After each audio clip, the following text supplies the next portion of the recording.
خداوند کا شکر کرو کیونکہ وہ بھلا ہے اور اس کی شفقت ابدی ہے۔ خداوند کے چھڑائے ہوئے یہی کہیں جن کو اس نے فدیہ دے کر مخالف کے ہاتھ سے چھڑا لیا اور ان کو ملک ملک سے جمع کیا، پورب سے اور پچھم سے، اتر سے اور دکن سے۔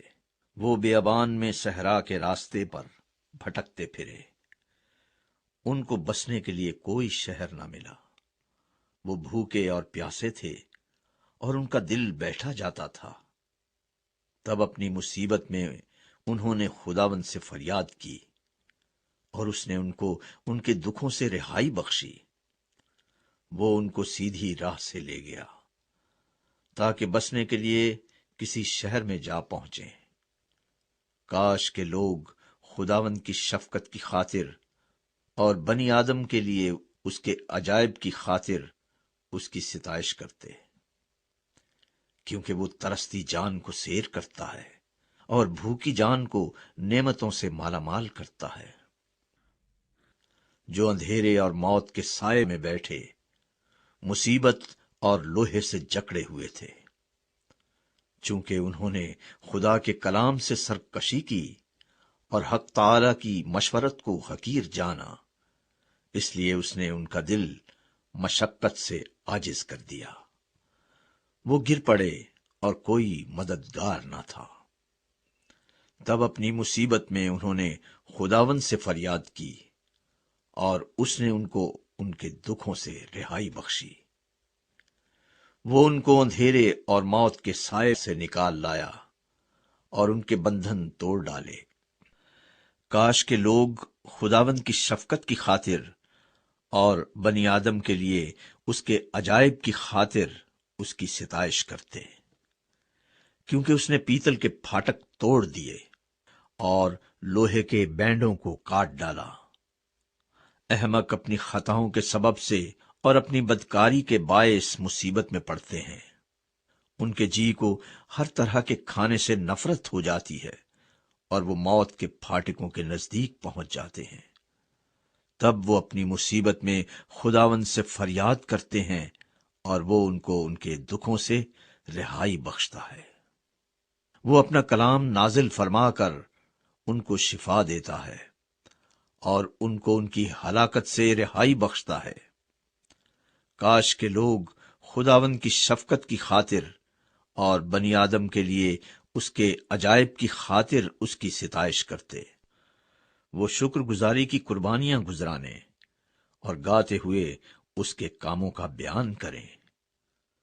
جو لوگ جہازوں میں بحر پر جاتے ہیں اور سمندر پر کاروبار میں لگے رہتے ہیں، وہ سمندر میں خداوند کے کاموں کو اور اس کے عجائب کو دیکھتے ہیں، کیونکہ وہ حکم دے کر طوفانی ہوا چلاتا ہے جو اس میں لہریں اٹھاتی ہے۔ وہ آسمان تک چڑھتے اور گہراؤں میں اترتے ہیں۔ پریشانی سے ان کا دل پانی پانی ہو جاتا ہے۔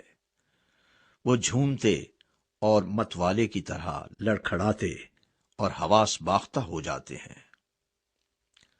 تب وہ اپنی مصیبت میں خداوند سے فریاد کرتے ہیں اور وہ ان کو ان کے دکھوں سے رہائی بخشتا ہے۔ وہ آندھی کو تھما دیتا ہے اور لہریں موقوف ہو جاتی ہیں۔ تب وہ اس کے تھم جانے سے خوش ہوتے ہیں۔ یوں وہ ان کو بندرگاہ مقصود تک پہنچا دیتا ہے۔ کاش کے لوگ خداوند کی شفقت کی خاطر اور بنی آدم کے لیے اس کے عجائب کی خاطر اس کی ستائش کرتے۔ وہ لوگوں کے مجمع میں اس کی بڑائی کریں اور بزرگوں کی مجلس میں اس کی حمد۔ وہ دریاؤں کو بیابان بنا دیتا ہے اور پانی کے چشموں کو خشک زمین۔ وہ زرخیز زمین کو صحرائے شور کر دیتا ہے، اس لیے کہ اس کے باشندے شریر ہیں۔ وہ بیابان کو جھیل بنا دیتا ہے اور خشک زمین کو پانی کے چشمے۔ وہاں وہ بھوکوں کو بساتا ہے تاکہ بسنے کے لیے شہر تیار کریں اور کھیت بوئیں اور تاکستان لگائیں اور پیداوار حاصل کریں۔ وہ ان کو برکت دیتا ہے اور وہ بہت بڑھتے ہیں، اور وہ ان کے چوپایوں کو کم نہیں ہونے دیتا۔ پھر ظلم و تکلیف اور غم کے مارے وہ گھٹ جاتے اور پست ہو جاتے ہیں۔ وہ امراء پر ذلت انڈیل دیتا ہے اور ان کو بے راہ ویرانے میں بھٹکاتا ہے، تو بھی وہ محتاج کو مصیبت سے نکال کر سرفراز کرتا ہے اور اس کے خاندان کو ریوڑ کی طرح بڑھاتا ہے۔ راست باز یہ دیکھ کر خوش ہوں گے اور سب بدکاروں کا منہ بند ہو جائے گا۔ دانا ان باتوں پر توجہ کرے گا اور وہ خداوند کی شفقت پر غور کریں گے۔